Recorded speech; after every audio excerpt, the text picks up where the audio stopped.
Yo, muri mwake murakomeye, aje ndizere ko mukomeye. Ego kasina banyitwanije imbere Diodone. Yo ino musa ka video gato gusa.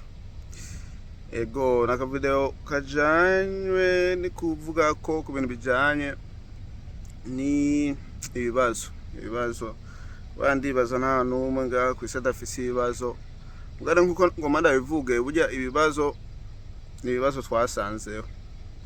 Rero wa muntu uri kurara video nutahure yuko ibintu byose by'ibibazo biriko birakubako keshi na keshi usanga ari ibibazo wasanzeho.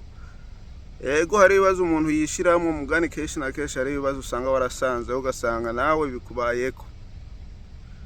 Ego bimeze uko kugira wiha amahoro witahure mu bwo buryo fata yuko ibintu byose biba birengana. Uye nta kitarengana, izuba rirarengana, ukwezi kukaza, urumva nta kitarengana. Ego birashobora gutwara umwanya, birashobora gutwara ibihe, birashobora gutwara umunsi, isaha, uko nuko mugani wibuke yuko ikintu cyacu cyose kwisi kirengana. Rero gishobora kurengana, rero buryo utuntu nyene tuza turakubako duto twiha amahoro utureke turengane kubera n'ubundi n'utuntu nyene twagomba kukubabaza, twagomba kuba nyene turaja mu buzima bwawe. Mugano turekuye turinjira kandi tukaba tunini, mugano turekuye tukagenda twarengana, urumva ari inyishu mu zindi n'ubuzima mu bundi.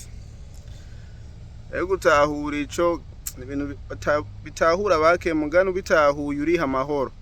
Nkaguye basi uri kuratambuka ukabona umuntu aragusunuye ari umuntu acashavura gasanga ivyo bintu bigize ingorane, bigize ibibazo binini kandi bitari kuba ibibazo binini.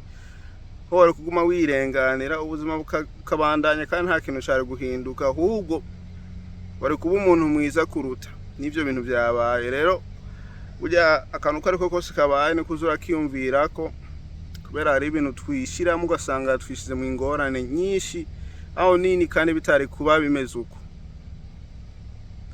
Ego ntabwo nyenda gomba kutahura ino munsi karongekera mugenzi wawe nawe nyene ashobore kumenya yuko ego ibibazo biriho mugani urafise uburenganzira wewe nyene wo kutabigira, wo kubihoza, kubihagaritsa mu nzira byagomba kugutwaramo.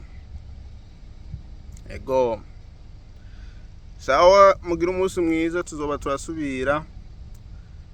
Ego ntibagire kugira subscribe mushasha, share, like, tuzosubira kubona niyo twabonana.